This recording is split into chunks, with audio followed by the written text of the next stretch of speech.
اعوذ باللہ من الشیطان الرجیم بسم اللہ الرحمن الرحیم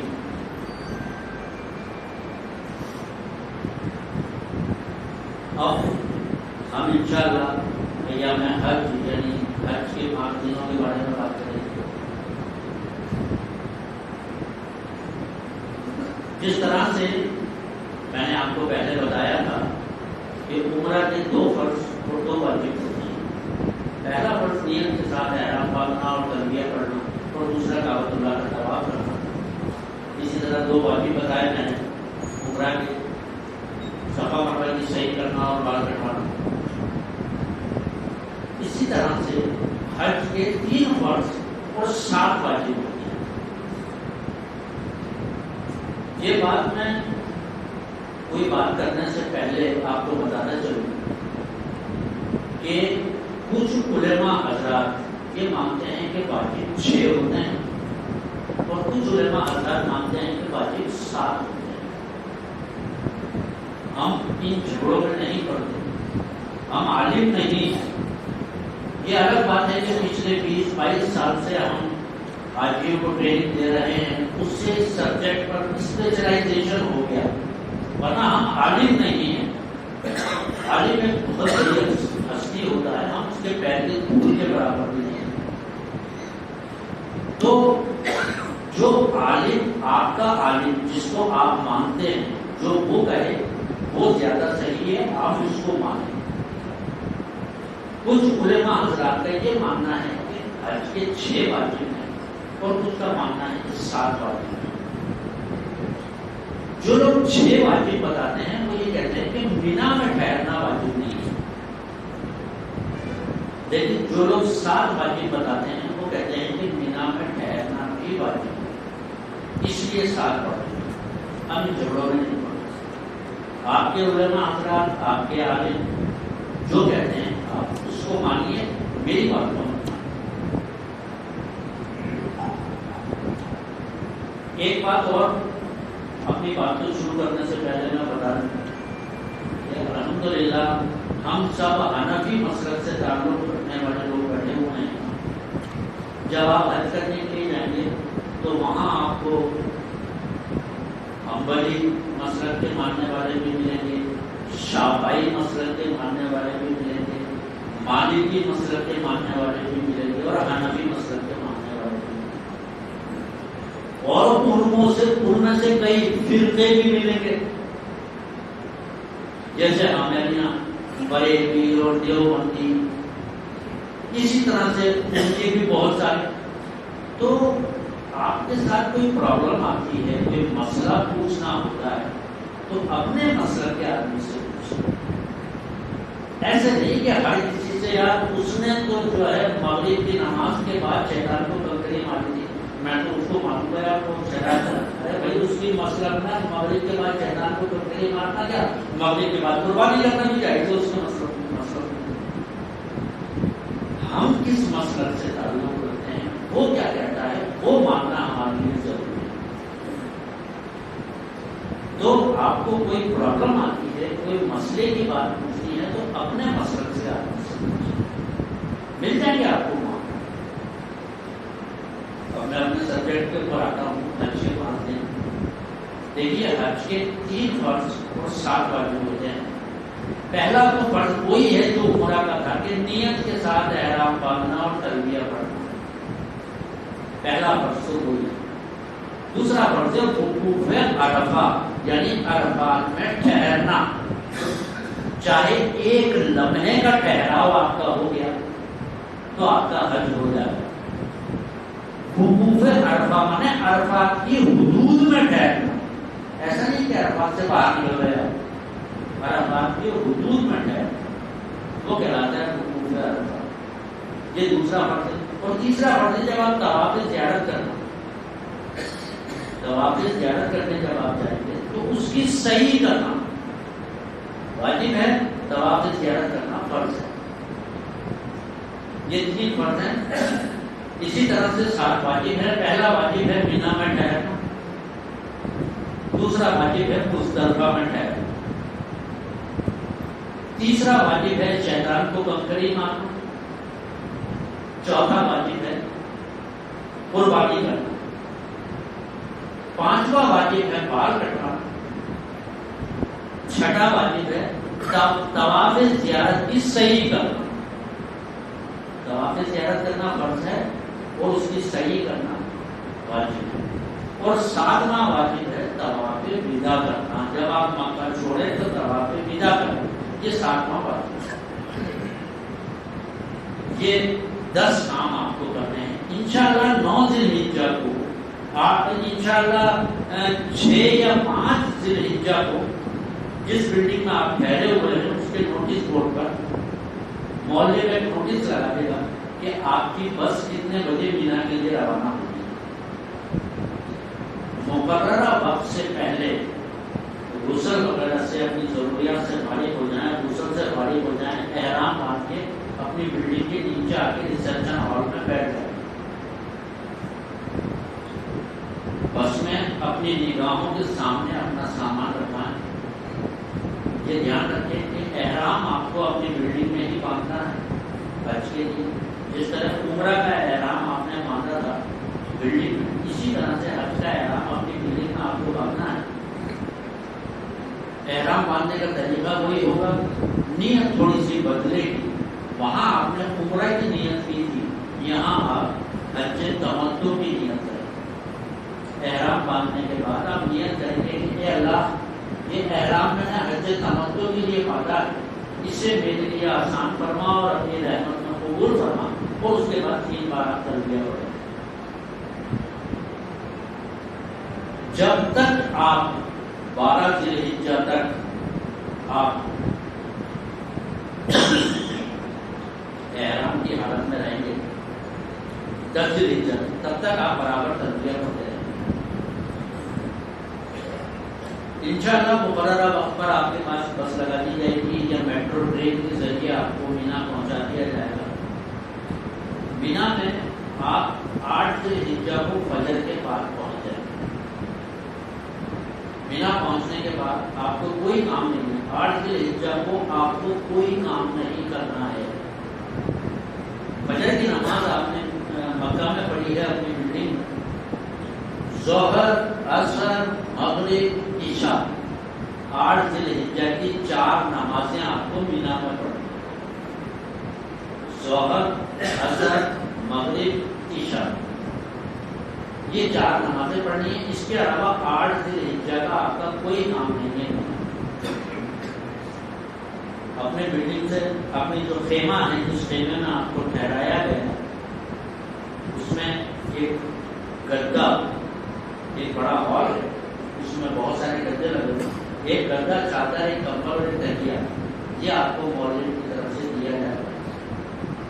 وہ حالانکہ آپ کی پراپرٹی ہے، اس کے پیسے مولوی آپ سے وصول کر چکا ہے، لیکن اپنی پراپرٹی سمجھ کے اس کو لے کے جانے کی کوشش نہ کریں، ورنہ آپ پریشان ہو جائیں گے بہت زیادہ، کافی لمبے کام کرنے ہیں آپ کو وہاں پر، حالانکہ وہ آپ کی خود کی پراپرٹی ہوتی ہے۔ اس چادر، گدے، تکیے اور کمبل کو وہیں چھوڑ دیجیے۔ جس خیمے میں آپ کو ٹھہرایا گیا ہے اس سے باہر نکلیں، باہر نکلنے کے بعد یہ دیکھ لیں کہ میرا خیمہ ہے کس جگہ پر،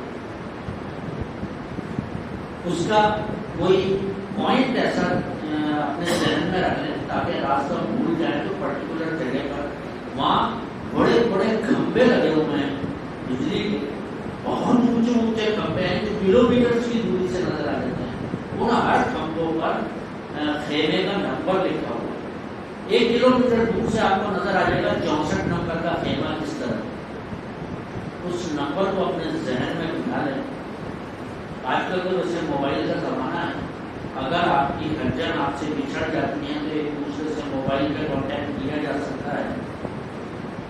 اگر یہ نہ بھی ہو تو حجن کو بھی یہ چاہیے کہ وہ راستے کو اپنے ذہن میں بٹھا لیں تاکہ ہونے کی صورت میں وہ اپنے مقام پر پہنچ سکے۔ یہاں مینا میں آپ کو اپنے خیمے سے باہر نکلنا ہے، ایک تو لوکیشن دیکھ لیں، ایک یہ دیکھ لیں کہ جب آپ شیطان کو کنکری مارنے جائیں گے تو اس کا راستہ کدھر سے، کس طرف ہوتے ہوئے آپ کو شیطان کو کنکری مارنے جانا ہے، یہ تلاش کر لیں۔ 8 ذی الحجہ کا آخر سے کتنا سا کام ہے کہ اپنے آپ کو آئیڈینٹیفائی کرنا ہے۔ اس کے بعد 9 ذی الحجہ کو فجر کی نماز مینا میں پڑھنے کے بعد آپ کی 5 نمازیں ہو گئی۔ 8 ذی الحجہ کی ظہر، عصر، مغرب، عشاء آپ نے پڑھ لی تھی مینا میں، اور فجر آپ کو 9 ذی الحجہ کی مینا میں پڑھنی ہے، تو اس کے بعد میں عرفات کی طرف جانا ہے۔ یہاں آپ کو یاد رکھیے مولد کا آدمی بس کے ذریعے لے کے جائے گا عرفات، کوشش کریں کہ آپ مولد کے ساتھ ہی جائیں۔ حالانکہ مینا سے عرفات کی دوری بہت زیادہ نہیں ہے، مشکل سے 4 کلومیٹر 5 کلومیٹر کی دوری ہے، جس میں 2.5 کلومیٹر کا مزدلفہ آ جاتا ہے اور اس کے بعد 2.5 کلومیٹر کا عرفات آتا ہے۔ 5 کلومیٹر آپ پیدل بھی چل سکتے ہیں، کوئی پرابلم نہیں ہے۔ بسیں بھیڑ کی وجہ سے بہت سلو چلتی ہیں، کافی ٹائم لگتا ہے، لیکن بہتر یہ ہے کہ آپ بسوں کے ذریعے ہی جائیں۔ جو بھی مولم آپ کو کنوینس پرووائڈ کرتا ہے، چاہے وہ میٹرو ٹرین کرے چاہے وہ بس کرے، مولم کے ساتھ جائیں۔ اس کا فائدہ یہ ہوگا کہ عرفات کے میدان میں مولم آپ کو خیمے میں ٹھہرا ہے، جس میں آپ کو ایک شیلٹر ملی ہوئی، ایک چھت ملی ہوئی، آپ کو پانی کا انتظام ملے گا، وہاں پر آپ کو چائے کا انتظام ملے گا، ناشتے کا انتظام ملے گا۔ کھانے کا تو انتظام نہیں ہوگا، لیکن چائے کا اور ناشتے کی چیزیں آپ کو مل جائیں گی، تاکہ بھوک لگ رہی ہے تو کچھ غذا آپ کو مل جائے۔ تو احتیاطاً میں آپ کو ایڈوائز یہ دوں گا کہ آپ مولد کے ساتھ ہی جائیں، اس کے کنوینس سے جائیں۔ اگر آپ پیدل چلے جاتے ہیں تو آپ کو نہیں پتا کہ آپ کا خیمہ کہاں ہے، آپ ڈھونڈ ہی نہیں سکتے۔ آپ کو کھلے آسمان کے نیچے چلچلاتی دھوپ میں آپ کو پورا دن گزارنا پڑے گا کھلے آسمان کے نیچے۔ اس لیے کوشش کریں کہ عرفات آپ جائیں تو بنا اس کے مولد کی بسوں سے جائیں۔ عرفات پہنچنے کے بعد آپ کو خیمہ دیا جائے گا۔ دیکھیے زوال کے بعد سے غروب آفتاب تک آپ کو عرفات میں وقوف کرنا ہے، آپ کو عرفات میں ٹھہرنا ہے۔ یہ آپ کا حج ہے جس کے لیے آپ نے کتنی ایکسرسائز کی ہے۔ یہاں بیٹھے ہوئے جو آپ مجھے سن رہے ہیں وہ بھی اس لیے سن رہے ہیں کہ آپ کو آج کے دن حج کرنا ہے۔ حج کیا ہے؟ 8 ذی الحجہ 9 ذی الحجہ احرام کی حالت میں حج کی نیت سے عرفات کے میدان میں زوال کے بعد سے غروب آفتاب تک ایک لمحہ بھی آپ ٹھہر گئے تو آپ کا حج ہو جائے گا، تب آپ حاجی کہلائیں گے۔ 9 ذی الحجہ کو احرام کی حالت میں حج کی نیت سے زوال کے بعد سے غروب آفتاب کے بیچ کے ٹائم میں عرفات کے میدان میں ایک لمحہ بھی آپ ٹھہر گئے، آپ کا حج ہو جائے۔ لیکن غروب آفتاب سے پہلے آپ کو وہاں سے نکلنا نہیں ہے۔ یہ پورا دن ملتا ہے، اس پورے دن خیمے سے باہر نکلیے، چاہے خیمے میں رہتے ہوئے کھڑے ہو کر جتنا آپ کو یاد ہے، جو کچھ بھی آپ کو آتا ہے، جو سنتے آپ کو یاد ہیں وہ پڑھتے رہیے، اللہ سے دعا کرتے رہیے، توبہ استغفار کرتے رہیے، اپنے گناہوں کی تلافی کرتے رہیے۔ یہ وہ جگہ ہے جہاں آپ کی ہر دعا قبول ہوتی ہے۔ عرفات کے میدان میں مانگی گئی ہر دعا اللہ تعالیٰ قبول۔ آپ کے سارے گناہ ایسے معاف ہو جائیں گے جیسے آپ ایسے ہو جائیں گے جیسے ماں کے پیٹ سے نکلا ہوا بچہ، بالکل صاف ستھرا پاک صاف، کوئی گناہ اس کے سر پہ نہیں، ایسے ہو جائیں گے آپ۔ یہاں ہر دعا آپ کی قبول ہوگی۔ تو عرفات میں ایک ایک لمحے کی قدر کریں، وہ گڑ گڑا کے دعائیں کریں۔ عرفات کے میدان میں ایک مسجد ہے جسے مسجد نمرہ کہا جاتا ہے، وہاں نماز ہوگی، باقاعدہ ظہر اور عصر کی ملا کے نماز پڑھی جاتی ہے۔ پہلے وہ ظہر کے فرض پڑھتے ہیں، پھر عصر کے فرض پڑھتے ہیں۔ حج کا خطبہ بھی مسجد نمرہ میں پڑھایا جاتا ہے۔ اگر آپ مسجد نمرہ میں نماز پڑھ رہے ہیں تو ایک بات کا دھیان رکھیے گا کہ اس مسجد نمرہ کا ایک کونا ایسا ہے جو عرفات کے میدان سے باہر ہے. وہاں حالانکہ انہوں نے چین لگا کے، لوہے کی چین لگا کے اس راستے کو بند کر دیا، اس طرف جانے نہیں دیتے، لیکن آدمی سوچتا ہے کہ اتنی بھیڑ ہے، یہاں تو بیٹھنے کی جگہ نہیں ہے، وہ جگہ خالی ہے، میں وہاں چڑھ جاؤں، وہ چین کو کھول کے پیچھے چلا جاتا ہے. اگر آپ نے ایسی حرکت کی تو آپ پھر حد سے باہر ہو جائیں گے، کیونکہ آپ وقت سے پہلے آپ نے عرفات چھوڑ دیا. اس لیے جہاں چین لگی ہوئی ہے وہ کونا میں آپ کو بتا دوں کہ مسجد نمرہ کا جو یہ ممبر ہے، اس ممبر کے لیفٹ سائڈ میں بائیں طرف جو کونا ہے بالکل آگے میں، وہاں آپ کو وہ چین دکھے گی، آپ دیکھ سکتے ہیں. اس چین کو اگال کے پیچھے کی طرف جانے کی کوشش نہ کریں، ورنہ آپ عرفات کے میدان سے باہر چلے جائیں گے، آپ کا حج خارج ہو جائے گا. آپ کو عرفات کے میدان میں رہنا ہے سورج غروب ہونے تک، غروب آفتاب تک. عبادت کیجیے. مسجد نمرہ میں نے بتایا کہ ظہر اور عصر کی نماز ایک ساتھ پڑھائی جائے گی. اگر آپ مسجد نمرہ میں نماز پڑھ رہے ہیں تو ظہر عصر کی ایک ساتھ پڑھیں گے. اگر آپ اپنی الگ جماعت بنا کے نماز پڑھ رہے ہیں تو ظہر کے ٹائم پہ ظہر اور عصر کے ٹائم پر عصر کی نماز پڑھیں. جیسے ہی سورج غروب ہوگا، غروب آفتاب پر دو ڈالی جائے گی، جو اس بات کا اعلان ہے کہ غروب آفتاب ہو چکا ہے اور جو شاہ عرب ہے وہ وہاں سے نکل چکا ہے. تو پھر اس کے بعد میں حاجی وہاں سے روانہ ہوتے ہیں. یہاں آپ کو مولوی کی گاڑیاں نہیں ملیں، اب آپ کو مزدلفہ کی طرف پیدل جانا. ایک بات اور بتانا چاہوں کہ عرفات کے میدان میں ایک چھوٹی سی پہاڑی ہے جسے جبل رحمت کہا جاتا ہے. اس کی نشانی یہ ہے کہ اس پہ ستون بنا ہوا ہے. لوگ کہتے ہیں کہ صاحب آپ صلی اللہ علیہ وسلم نے اس جگہ پر کھڑے ہو کے اپنے حج کا خطبہ دیا تھا. لوگ اوپر چڑھ کے نمازیں بھی پڑھتے ہیں، نفلیں بھی پڑھتے ہیں. میرے سمجھ میں نہیں آتا کہ وہ کہاں سے یہ چیزیں لے کے آتے ہیں، حالانکہ ہمارے مسلک میں ایسا کچھ بھی نہیں. آپ صلی اللہ علیہ وسلم نے جب آپ کی خطبہ کیا تو جبل رحمت کے نیچے جو بڑے بڑے کالے پتھر لگے ہوئے ہیں، ان کالے پتھروں پہ انہوں نے اپنی ایک اونٹنی کو باندھا تھا اور انہیں پتھروں پہ کھڑے ہو کے آپ نے خطبہ دیا تھا. اس زمانے میں لاؤڈ اسپیکر تو تھے نہیں. اتنے اونچے جبل رحمت پہ کھڑے ہو کے اگر کوئی آدمی خطبہ دے گا تو نیچے تک تو آواز ہی نہیں ہے. پتہ نہیں وہ کیا بنا دیا، اور اس میں لوگ باقاعدہ اپنا نام لکھ کے جاتے ہیں.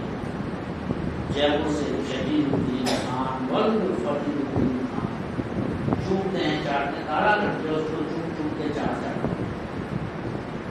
ایسی کوئی امپورٹینس مجھے تو کاغذوں میں کبھی ملی نہیں، کتابوں میں، اور نہ کسی عالم نے مجھے بتائی. البتہ یہ میں نے سنا ہے کہ جبل رحمت کے نیچے جو بڑے بڑے کالے پتھر پڑے ہیں، پتھروں پہ کھڑے ہو کے آپ صلی اللہ علیہ وسلم نے خطبہ پڑھا تھا. یہ جبل رحمت کے بارے میں نے آپ